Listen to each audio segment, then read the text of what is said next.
In this video, I review the plugin Dehancer and ask the question, is it time to ditch my Fuji film simulations? What's up everyone, Pete Coco here, and in today's video I review Dehancer, a film simulation plugin that creates a ton of different looks for both video and still images. Full disclosure, before we continue, Dehancer did contact me and ask me to review their product, but they had no input on anything that I say here, and they will see this video at the same time that you do once it's published on my YouTube channel. Don't forget to like, comment, subscribe to my channel, and please share this video. If you are enjoying the content, let me know. Dehancer is a plugin that works with a variety of still and video editing softwares in order to create a ton of different film looks and vintage feels. Now, since I'm primarily a still shooter, today we're going to focus on the still side of things, but just bear in mind that you can use Dehancer for a variety of video editing as well and create all of these cool looks in your videos as well as in your still photos. No matter which editing program you prefer to use, Dehancer does have you covered because you can use it with Photoshop, Lightroom, Capture One, and even Affinity Photo. Those who know me best know that I love editing in Affinity. It's my favorite editing software to use. But I will say that with Dehancer, I found myself preferring to use it in conjunction with Capture One Pro, mainly because of the simplicity of organizing photos, seeing them in film strips, and being able to look at the before and the after photo right next to each other in sequence.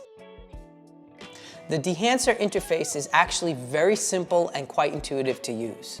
So once you've imported the photo into Dehancer from your editing software, you'll find that on the left-hand side of the screen, you have all of your film simulations. Now you'll find in this list dozens upon dozens of the most popular positive and negative films, including everything you love from Kodak, from Fuji, Agfa, Ilford, and many, many more.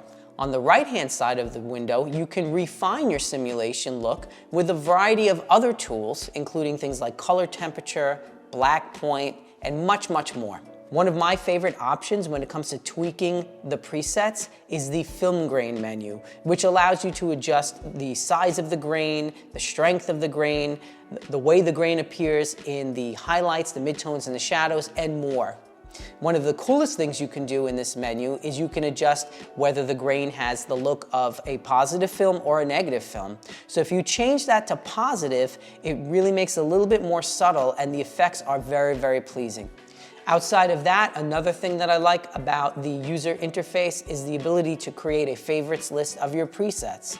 So on mine, I've created a favorites list of the presets that I like using, and there's a toggle menu on the top left where you can choose that, and it makes it easy to access your favorites that you're going to use the most when editing your photo.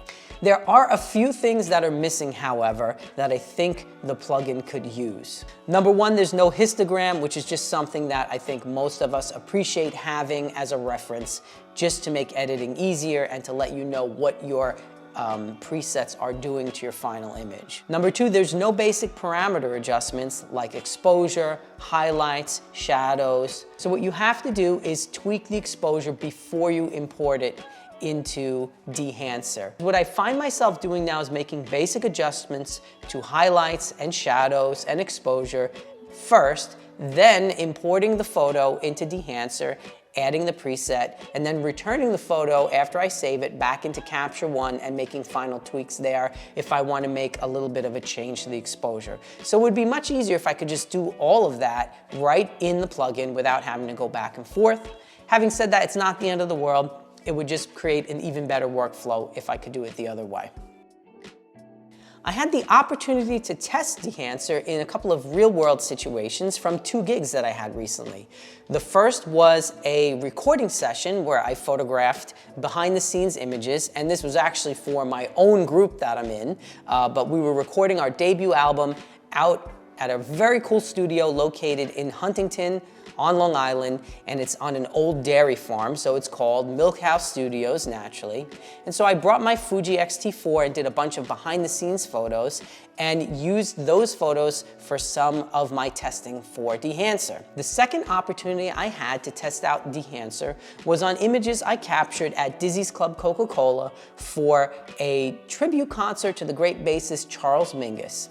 Now, to be frank, up until now, I've kind of considered film simulations as more or less a novelty, something that I use sometimes, but not really as part of my serious professional workflow. But in both of these on-location shooting situations, I found that I was able to use presets in Dehancer to take a good photo and really refine it and make it great. My favorite presets to use so far are the Kodak portrait presets, the Ilford black and white presets, and some of the Fuji presets, which naturally makes sense because these are a lot of the films that I grew up using and that I have a sort of nostalgia for myself. But I really appreciated the fact that I was able to easily see a variety of editing options and tweak the preset that I chose to take an image that already looked good in camera and really give it the look that I envisioned for it. And it was so cool to be able to not have to manually do all that, which I always do, because my typical editing workflow when I do my portrait work is I drag a photo into Affinity and then I will use curves layers to create my own custom settings for each photo.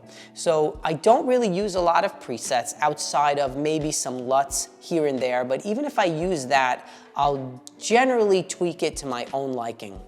What I liked about this is that I had all of these options in a very clear to see menu right on the left-hand side of my screen with thumbnails, and I was able to just go through them and apply these different simulations to see what spoke to me as far as where I wanted to go with the final image.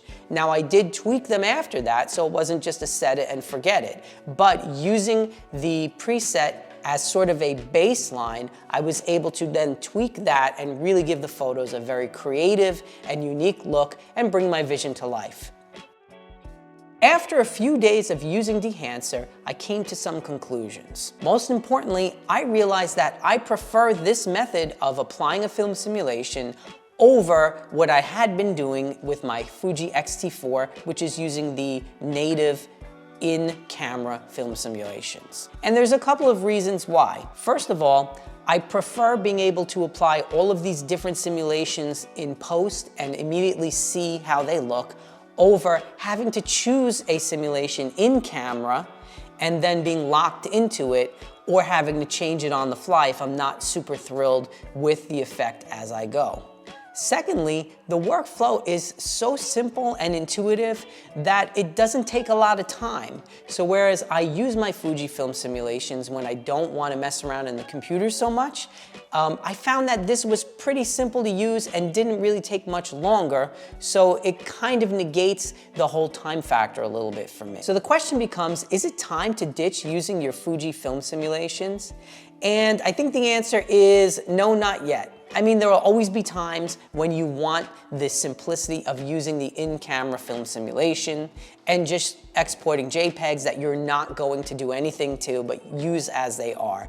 Another reason is that out of all of the simulations in Dehancer, I did find that my least favorite were actually the Fuji simulations. Some of them seemed very exaggerated to me and didn't quite look like what I actually remembered those films looking like from back in the day when I shot them. So the Velvia and the Provia in particular look pretty good, but I think that they have some work to do as far as tweaking their algorithms to get those to look more like what the actual films were. So those are two reasons why I'm not going to completely ditch using my Fuji in-camera simulations. But I will say that overall, I really do prefer this method now that I've used it of going through Dehancer. I like seeing everything in a film strip. I can see the before and the after, and it's so easy to just create all those variety of effects without having to do it inside the camera. So what's the verdict? Well, I used to think of film simulations as more or less sort of a novelty, and I didn't take them too seriously until I tried out Dehancer.